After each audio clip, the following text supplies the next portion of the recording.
Poor girl went into the wrong room and slept in her millionaire boss's bed. He fell in love, but she discovers he's actually the richest drug lord in the world. Hey there, I'm Alex, your guide through today's extraordinary tale on Hearts of Crime. What you're about to witness is a story of passion and danger that will keep you on the edge of your seat. Trust me, when I say the twist at the end will leave you absolutely speechless. If you enjoy these forbidden love stories, please hit that like button and drop a comment below sharing your thoughts. Make sure to subscribe and turn on notifications so you never miss our daily uploads of these incredible stories. Stay with me until the very end. I promise the conclusion will shock you in ways you can't imagine. So sit back, relax, and enjoy today's episode. Have a wonderful day, and may God bless you and your family. The downpour was merciless. Stella James clutched her soaked resume to her chest as she sprinted through the luxury hotel's revolving door, leaving puddles of rainwater in her wake. She was already late for her interview at Lawson Enterprises, and now she looked like she'd gone swimming in her only presentable outfit. "Just perfect," she muttered, trying to wring water from her long chestnut hair without further damaging her papers. Despite her bedraggled appearance, heads turned as Stella crossed the lobby. She possessed the kind of beauty that couldn't be diminished by something as trivial as a rainstorm. High cheekbones, striking amber eyes, and a graceful presence that seemed almost out of place with her worn shoes and mended handbag. The receptionist at the ornate desk looked Stella up and down with barely concealed disdain. "The service entrance is around the back, so I'm here for an interview with Human Resources, Lawson Enterprises." Stella straightened her spine, refusing to be intimidated. The woman raised a perfectly sculpted eyebrow, then checked her computer. "4th floor. You were already 20 minutes late." Stella rushed to the elevator, her heart sinking. This job was her last hope.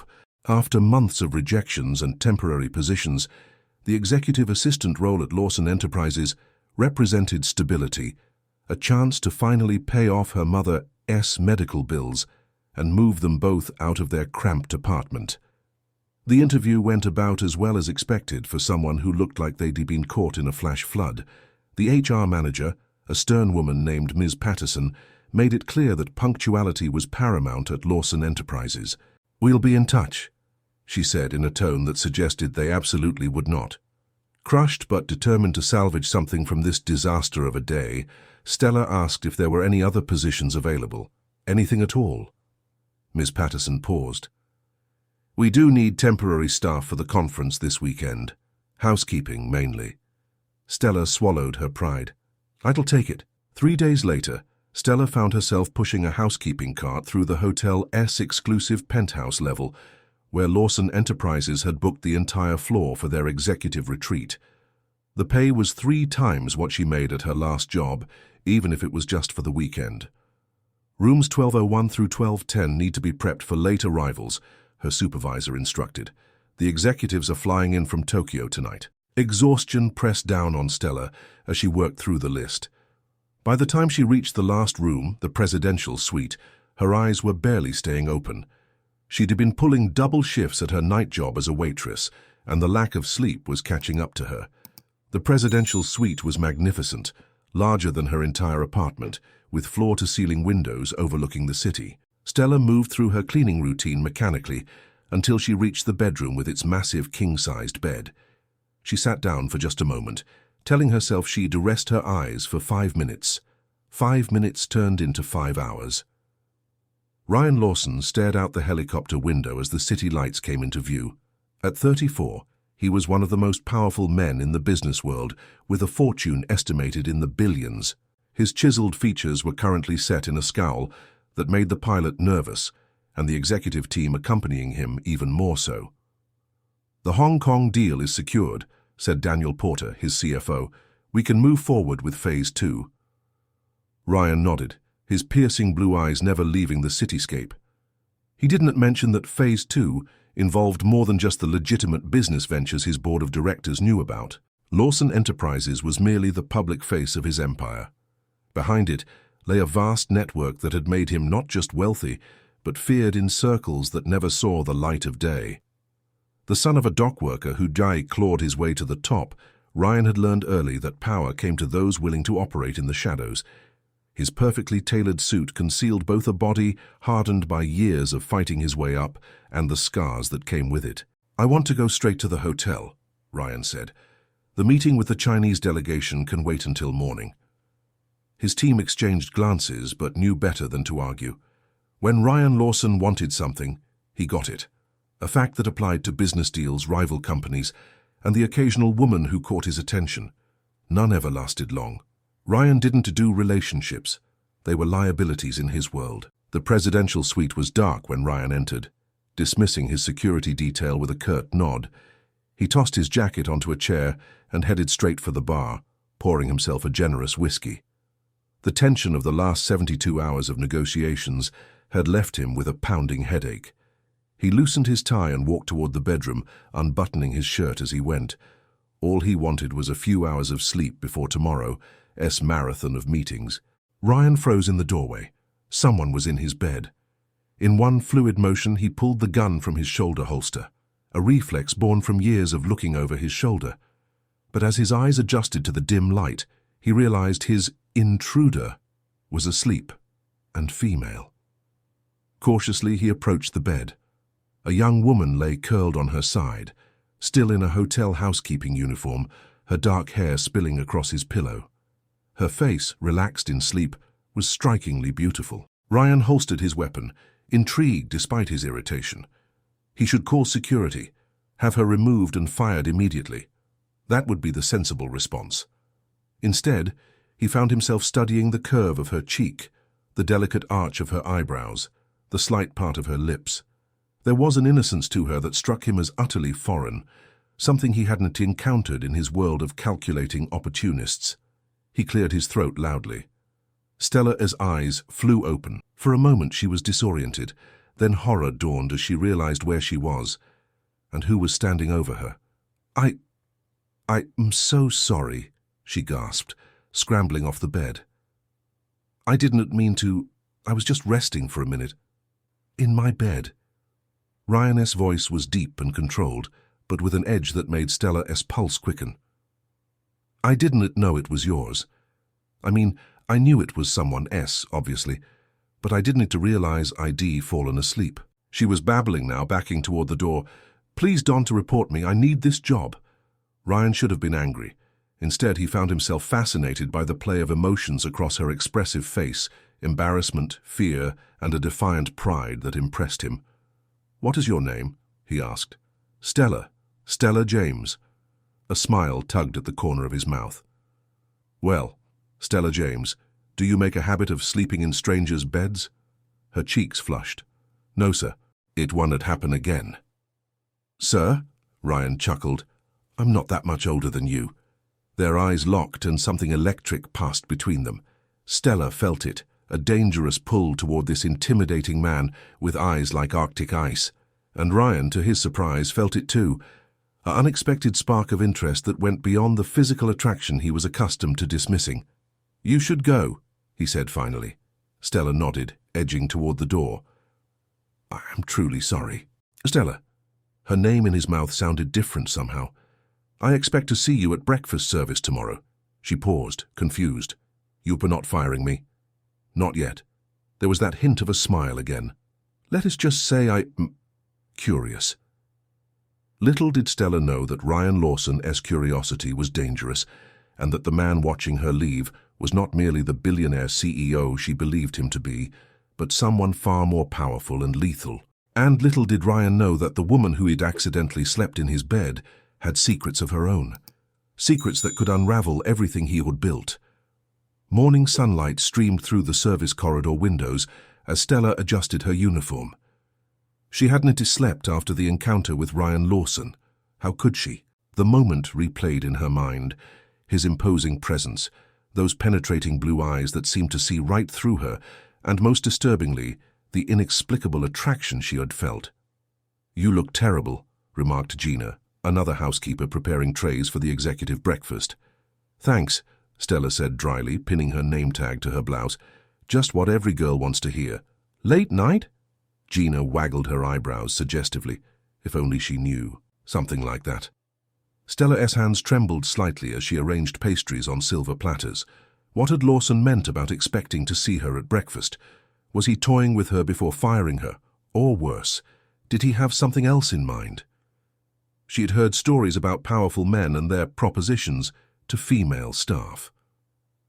"Heads up," Gina whispered. "The dragon lady's coming." Ms. Patterson from HR strode into the kitchen, tablet in hand, wearing the same severe expression she had during Stella's failed interview. "We need 2 additional servers for the private dining room," she announced. "Executive breakfast meeting starts in 30 minutes. Stella kept her head down, hoping to avoid notice. "You and you," Ms. Patterson pointed directly at Stella and Gina. "Remember the protocol. Invisible service, no conversation with the executives unless spoken to directly." Invisible. That was definitely something Stella could manage this morning. The private dining room buzzed with low conversation as executives in impeccable suits discussed strategy over coffee. Stella kept her eyes down, moving efficiently between tables with coffee refills and fresh pastries. She felt his presence before she saw him. The room's energy shifted as Ryan Lawson entered, commanding attention without saying a word.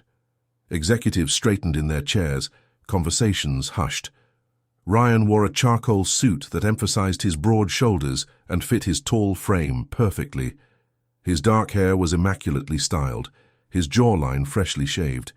He looked nothing like the slightly rumpled man she'd encountered last night, but the intensity in those blue eyes remained unchanged. "Good morning, gentlemen," he greeted, taking his seat at the head of the table. "Let us not waste time. Porter, update on the Hong Kong acquisition."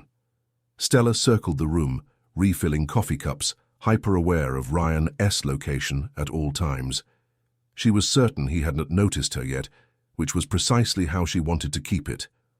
Her luck held until she reached his end of the table. As she leaned forward to refill the cup of the executive to Ryan's right, she felt his gaze on her.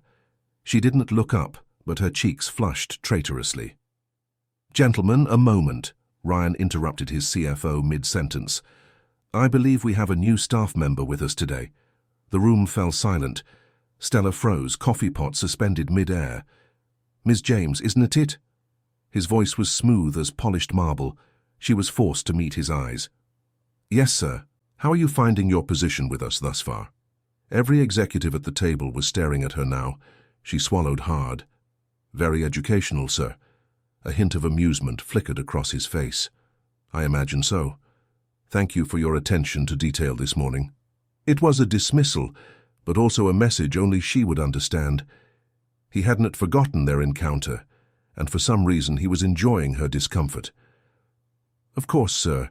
Stella retreated to the service area, her heart pounding. "What was that about?" Gina whispered when they were out of earshot. "I have no idea," Stella lied. By afternoon, Stella had been reassigned. No longer on the general housekeeping rotation, she'd been moved to executive floor services, specifically attending to the presidential suite, Ryan Lawson's suite. "This is either very good or very bad," Gina had commented with raised eyebrows. Stella stood outside the suite now, her housekeeping cart loaded with fresh linens and amenities, gathering her courage. She knocked softly on the door, hoping no one would answer. No such luck. "Enter," came the deep voice from within. Stella pushed the door open to find Ryan seated on the living room sofa, jacket off, tie loosened, surrounded by documents and his open laptop. He looked up, those blue eyes locking onto hers with unsettling precision. "Ms. James." He set down his pen. "Right on schedule." She clutched her hands together to hide their trembling. "I'm here to refresh your room, Mr. Lawson. I can come back if this isn't a convenient time." "It's perfectly convenient." He leaned back, watching her with that same curious expression from the night before. "You seem nervous." "I'm fine." She moved to the bedroom, careful to maintain a professional demeanor as she began changing the linens. To her dismay, he followed, leaning against the doorframe. "You don't seem fine," he observed. "Is it because you were sleeping in this bed last night, or because I caught you doing it?" Stella turned to face him. "Mr. Lawson, about last night, I truly am sorry. It was unprofessional and completely unintentional.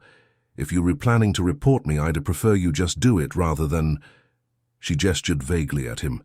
"Rather than what? Making you uncomfortable?" He stepped closer, his presence filling the room. "What exactly do you think I am planning, Ms. James?" Her chin lifted defiantly. "I don't know. But in my experience, men with power don't typically show interest in women who clean their rooms unless they want something." A surprised laugh escaped him, genuine without the edge of control that seemed to characterize everything else about him. "Direct, aren't you? Refreshing in my world." "I should finish my work," Stella said, turning back to the bed. "Have dinner with me." She froze. "Excuse me?" "Dinner," he repeated, as if it were the most natural request in the world. "Tonight, here in the suite. I find myself interested in continuing our conversation." "That would be inappropriate." Stella smoothed the fresh duvet with more force than necessary. "I can't staff. I'm not your employer. The hotel is." "A distinction without a difference, Mr. Lawson. You could have me fired with a snap of your fingers." He stepped closer, close enough that she could detect the subtle scent of his cologne, something expensive and understated. "I give you my word that your job is secure, regardless of your answer." Stella finally looked up at him, studying his face. Despite his obvious wealth and power, there was something in his eyes she hadn't expected. A shadow of loneliness, perhaps, or something deeper she couldn't quite identify. "Why?" she asked simply. Ryan seemed momentarily taken aback by the question. "Because you interest me. Because when I walked in and found you sleeping in my bed, you didn't simper or flirt or try to use the situation to your advantage. You were genuinely mortified." His lips curved slightly. It was authentic, something I rarely encounter. It was the most honest answer he could have given, and Stella found herself at a loss for words. 7:00, he continued. "Nothing formal, just conversation." Against her better judgment, Stella felt herself wavering. "Just conversation," she repeated. Ryan's smile broadened, and Stella was struck by how it transformed his face, softening the hard lines, bringing warmth to those ice-blue eyes. "Just conversation," he confirmed. "I'll think about it," she said finally, returning to her work. She could feel his satisfied smile without looking up. He returned to the living room, leaving her to finish in peace, but his presence lingered like an imprint on the air. Stella paced her tiny apartment, talking to herself like a madwoman. "This is insane," she muttered. "Completely insane."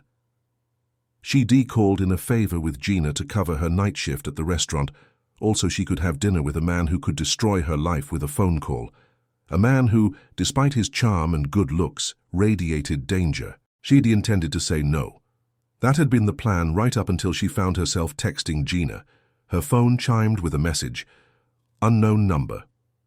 Looking forward to our conversation tonight. Car will be waiting in the staff parking area at 6:45, RL." How had he gotten her number? Stupid question. He owned the company that was currently contracting with the hotel. He could probably access nuclear launch codes if he wanted to. Stella surveyed her limited wardrobe with despair. Nothing appropriate for dining with a billionaire, even in a hotel suite. She settled on her one good dress, a simple black wrap style she'd worn to her mother's funeral, paired with her only decent heels.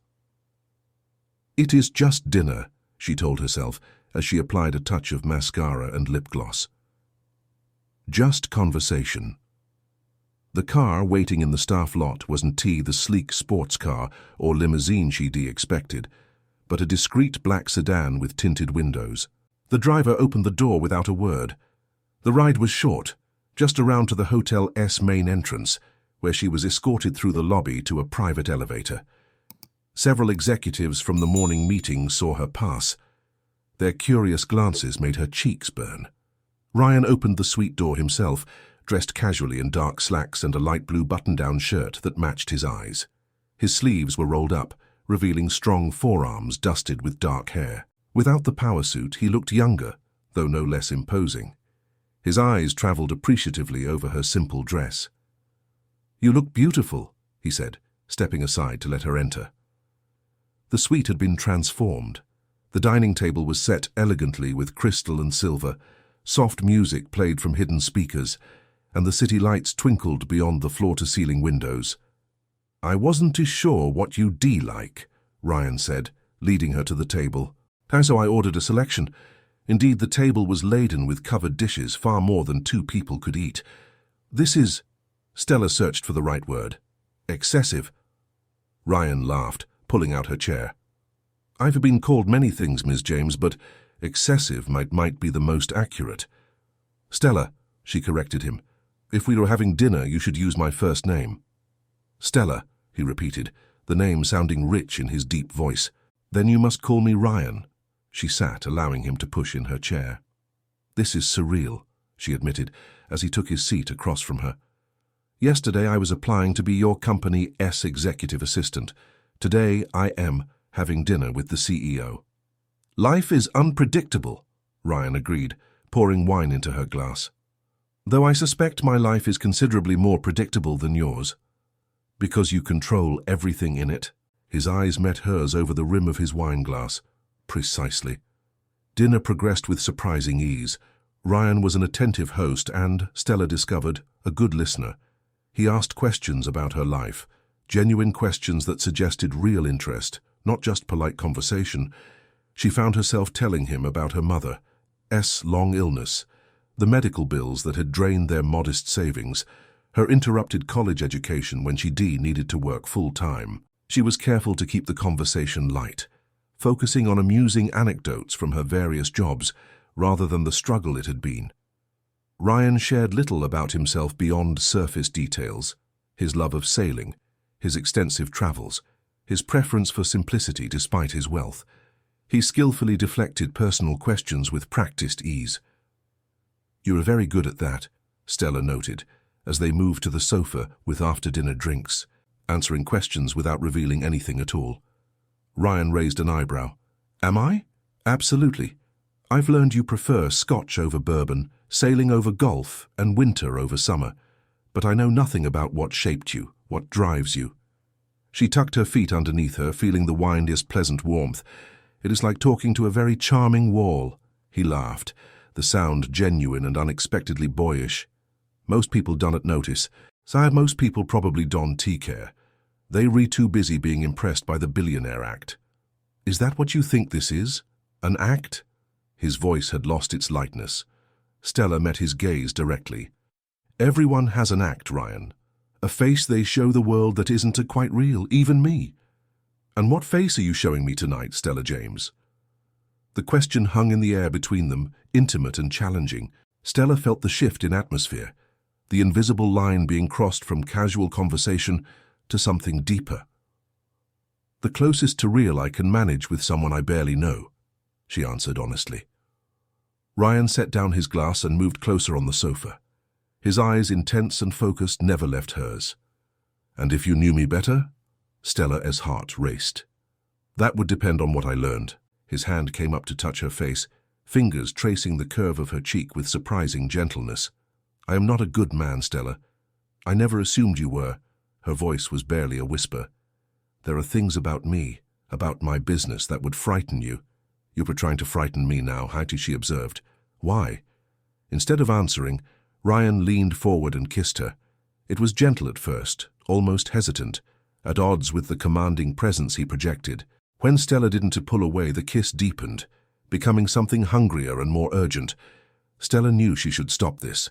Every rational thought screamed warning, but her body responded to his touch with a yearning that overwhelmed reason. His hands were in her hair now, cradling her head as though she were something precious. When they finally broke apart, both breathing heavily, Ryan rested his forehead against hers. "I should send you home," he murmured. "Probably," Stella agreed, though she made no move to leave. "I told myself this would just be conversation." "You lied to yourself." Ryan laughed softly. "I rarely lie to others, constantly to myself." Stella pulled back slightly to look into his eyes. "What is this, Ryan? What are we doing?" Before he could answer, his phone rang with a distinctive tone. His expression changed instantly, the warmth vanishing, replaced by the cold, controlled mask she'd seen in the boardroom. "I have to take this," he said, standing abruptly. "Wait here." He moved to the far side of the suite, speaking in low tones that Stella couldn't make out. His posture had changed, tension visible in the line of his shoulders, his free hand clenched at his side. Something in his demeanor sent a chill through her. This wasn't a business call, at least not the kind of business conducted in boardrooms. Ryan returned, his face unreadable. "I am sorry. Something come up that requires my immediate attention." "Of course." Stella stood, smoothing her dress. "I should go anyway. This was—" She gestured vaguely. "Nice." "Nice," he repeated with a wry smile. Not quite the word I'd choose. He took her hand, his thumb brushing over her knuckles. "I want to see you again." It wasn't a question, but Stella answered anyway. "Yes." Ryan lifted her hand to his lips. "My driver will take you home."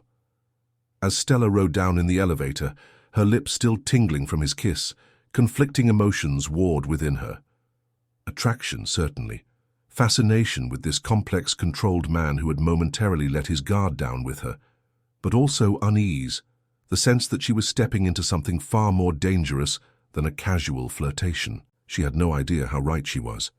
"Tell me again," Ryan demanded, his voice deadly calm as he circled the trembling man tied to a chair in the hotel's underground maintenance room. Daniel Porter, his CFO, leaned against the wall, face impassive. Two security men, not the ones who accompanied Ryan in public, stood by the door. "It was just a routine check," the terrified hotel IT technician stammered. "System maintenance. I wasn't looking for anything specific, I swear." "Can't yet you access the secure server on the executive floor?" Ryan continued, "and attempted to copy files from my suite's connected system. I didn't know what they were. The system flagged unusual encryption, that's all. It's my job to investigate security anomalies." Ryan stopped his pacing and locked eyes with the man. "Who paid you?" "No one. I told you." The slap was almost casual, but hard enough to snap the man's head sideways. "The truth, please. My patience is limited." Blood trickled from the technician's split lip. "Arroyo," he whispered finally. "Carlos Arroyo's people approached me last month." Ryan exchanged a glance with Porter. Arroyo was a rival, a Mexican cartel leader who deep been trying to expand into Ryan's territory for months. "What did they want?" "Information on your shipments, routes, schedules, anything I could find." The man was openly crying now. "They have my daughter. They said they'd return her once I delivered. Please, she is just a child." For the first time, Ryan's cold expression faltered. "Where is she being held?" "I don't know. They send proof of life videos. The last one was 3 days ago." Ryan straightened, decision made. "Porter, get our people on this. Find the girl." He turned back to the technician. "You'll help us set a trap for Arroyo's men. Do exactly as we say, and you'll get your daughter back." Relief flooded the man's face. Thank you. Ryan's expression hardened again. "Don't thank me yet. If I discover you are lying, or if you try to warn Arroyo, I will make whatever threats they made against your daughter seem merciful by comparison." "Understood." The technician nodded frantically. "Clean him up," Ryan instructed the security men. "Porter, we need to move up the timetable on the Miami shipment and find out everything about our friend Arroyo's recent movements." As they exited the maintenance room, Porter spoke quietly. "The girl we saw you with tonight could be a liability, especially now." Ryan's jaw tightened. "She is not involved in this. You don't know that. Coincidences make me nervous." "She is not a coincidence. She is a hotel employee who happened to fall asleep in my room." Porter raised an eyebrow. "Joyce, and you just happened to invite her to dinner? That is not like you, Ryan. You don't take risks with civilians." "You'll handle it," Ryan said curtly. "Focus on finding the technician's daughter and securing the shipment." But as he rode the elevator back to his suite, Ryan couldn't shake the disquiet Porter's words had triggered. He let himself be drawn to Stella because she seemed like a breath of fresh air, untouched by his darker world. But what if that was precisely the reason someone had placed her in his path? The thought of Stella as a plant, someone sent to get close to him, twisted something in his chest. It felt like betrayal, which was absurd. He barely knew her, yet he'd kissed her, wanted her, lowered his guard in a way he hadn't seen with anyone in years. Ryan entered his empty suite, the lingering scent of Stella's subtle perfume, a ghostly reminder of her presence. He poured himself a scotch and moved to the window, looking out at the city lights. If she was innocent, he was putting her in danger merely by associating with her. If she wasn't, either way, the sensible thing would be to cut all contact. Have her reassigned, or better yet, find her a position far away from him and his business. Ryan took a long swallow of scotch, the amber liquid burning a path down his throat. The sensible thing had never felt less appealing. Stella couldn't concentrate on her work. 3 days had passed since her dinner with Ryan, and she hadn't heard from him. No messages, no chance encounters in the hotel corridors. It was as if that evening, the conversation, the kiss, the promise of something more had never happened. Earth to Stella. Gina waved a hand in front of her face. You've been folding that same towel for 5 minutes. Sorry, Stella mumbled, adding the towel to her cart. Just tired. Wouldn't it have anything to do with a certain CEO who hasn't called, would it? Stella shot her a warning look. I told you, it was just dinner. Right, which is why you have been checking your phone every 30 seconds. Gina's teasing smile faded. Seriously though, these corporate types, they blow through town, have their fun and disappear. Don T let him get to you. He hasn't T? Stella insisted, though the hollow feeling in her chest suggested otherwise. As they wheeled their carts toward the service elevator, the hotel manager intercepted them. Ms. James, a word. Stella's stomach dropped. This was it. She was about to be fired for fraternizing with a client. Yes, sir? You've been requested for a special assignment, he said, handing her a key card. Presidential suite. The guest has specifically asked for you to deliver these documents. He handed her a sealed envelope. Immediately, Gina's eyebrows shot up behind the manager's back. Go, the manager instructed when Stella hesitated. Now. The presidential suite was quiet when Stella entered. Hello? She called, moving cautiously through the living room. Ryan emerged from the bedroom, phone pressed to his ear. He looked different. Dark circles under his eyes, his usual immaculate appearance slightly rumpled, as if he hadn't slept. He held up one finger in a bewait gesture as he finished his call. It's done. Keep me updated. He disconnected and turned his full attention to Stella. You came. I didn't have much choice. My manager gave me this to deliver. She held out the envelope. Ryan took it, but didn't open it. That was an excuse to see you privately. I apologize for the subterfuge. You could have just called him, Stella said, unable to keep the hurt from her voice. I wanted to. He ran a hand through his hair, a surprisingly vulnerable gesture. Things have been complicated. Too complicated to send a text? Yes. His bluntness surprised her. Stella, we need to talk. There are things you should know before this goes any further. The seriousness in his tone made her heart race. What things? Ryan gestured toward the sofa. Please sit. When she did, he remained standing, keeping distance between them. What I am about to tell you could put you in danger. Simply knowing could make you a target, but keeping you in the dark is potentially more dangerous. Stella felt a chill. You're scaring me. Good. You should be scared. He paced, choosing his words carefully. Lawson Enterprises is a legitimate business. Real properties, real investments, real employees who have no idea about the organization's other functions. Understanding dawned slowly. Other functions. I control one of the largest drug distribution networks in the Northern Hemisphere, Ryan said flatly. Pharmaceuticals mostly, though we deal in other commodities. The company provides perfect cover for international shipments and financial operations. Stella felt as if the floor had dropped from beneath her. You're a drug lord, she whispered. Among other things. His eyes never left hers, gauging her reaction. I've built an empire most people never see. The billionaire CEO is just the public face. Why are you telling me this? Because I've compromised myself with you. His expression was unreadable. Because I am dangerously close to caring what happens to you. And because there is a possibility you've been placed in my path deliberately. Stella stood, anger flaring. Placed? You think I am some kind of spy? That falling asleep in your bed was some elaborate setup? The timing is suspicious.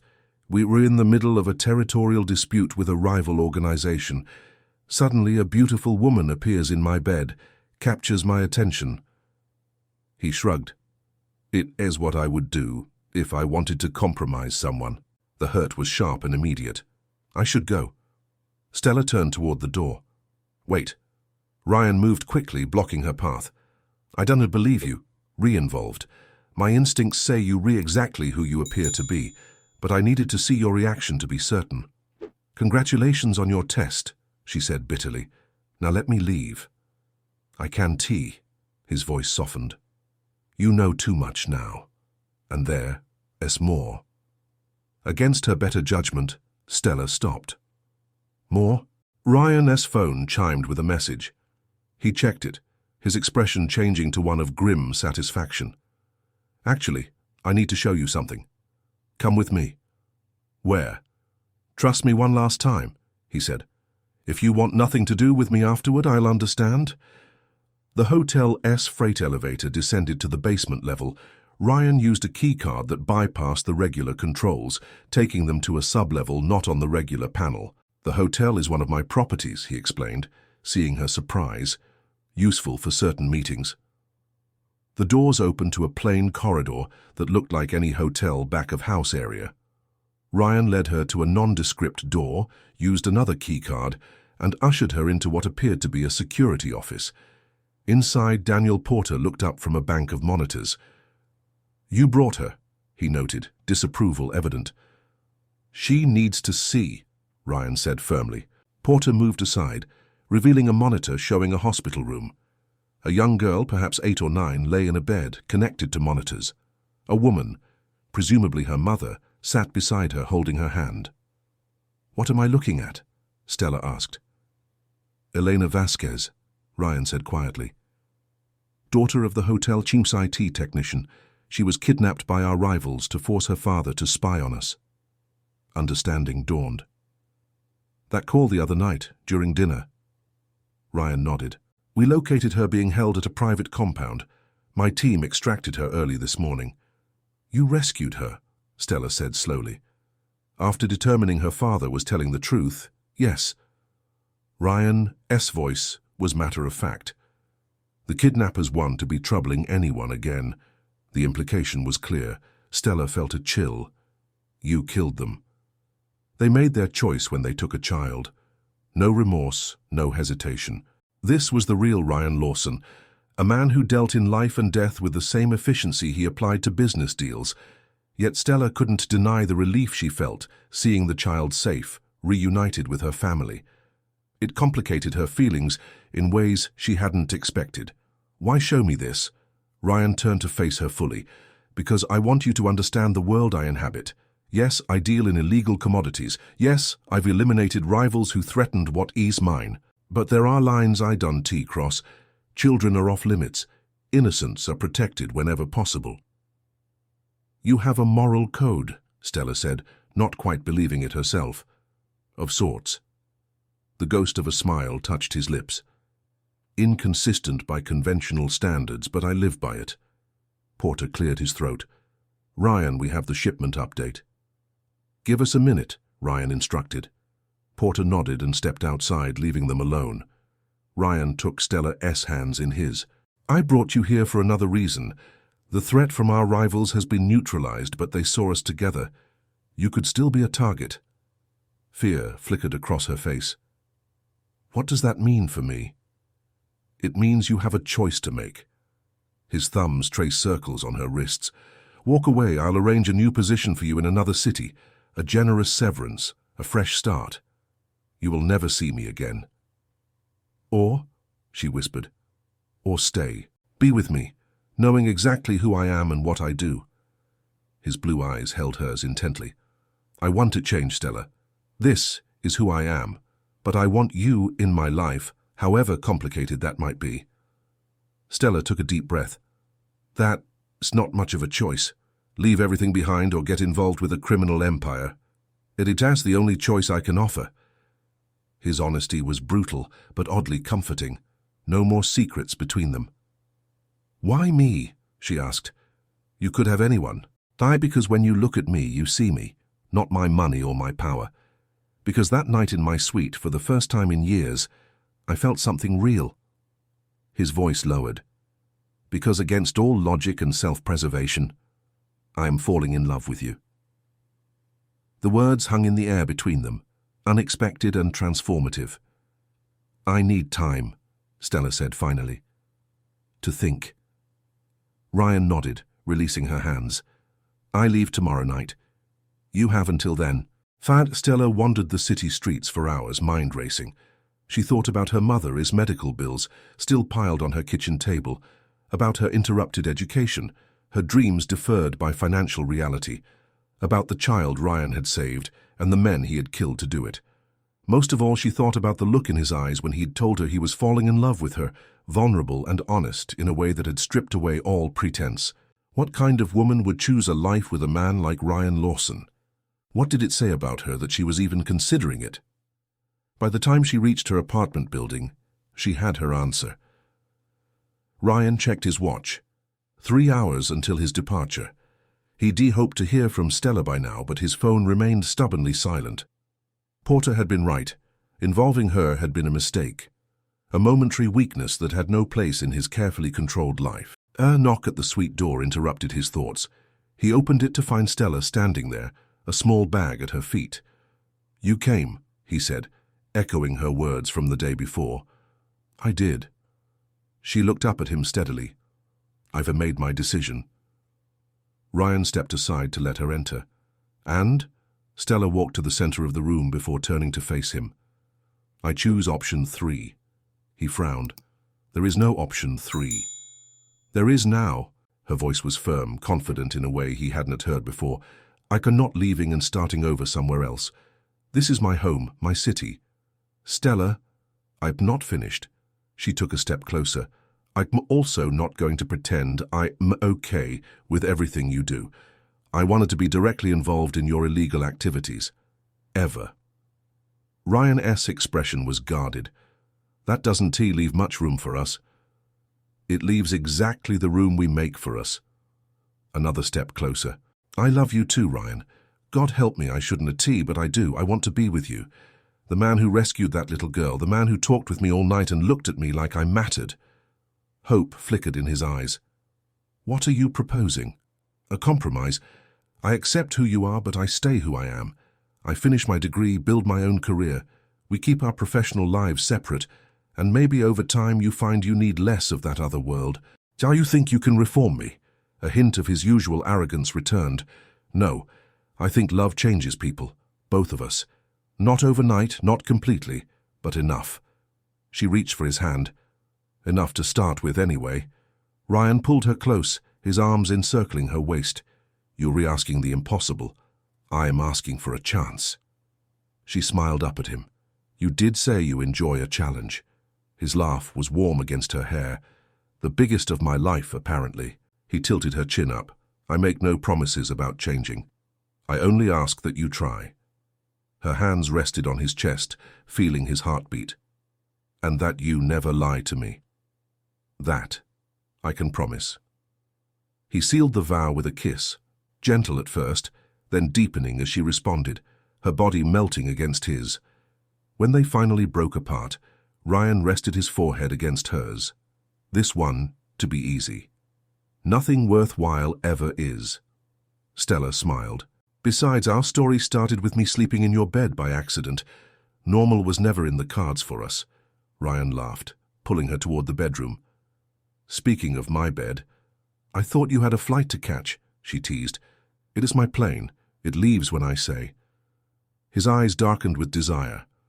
And right now I am saying it can wait. As Stella followed him into the bedroom, she knew their future held uncertainty and danger. Ryan's world wouldn't change overnight, and reconciling it with her own values would be a constant challenge.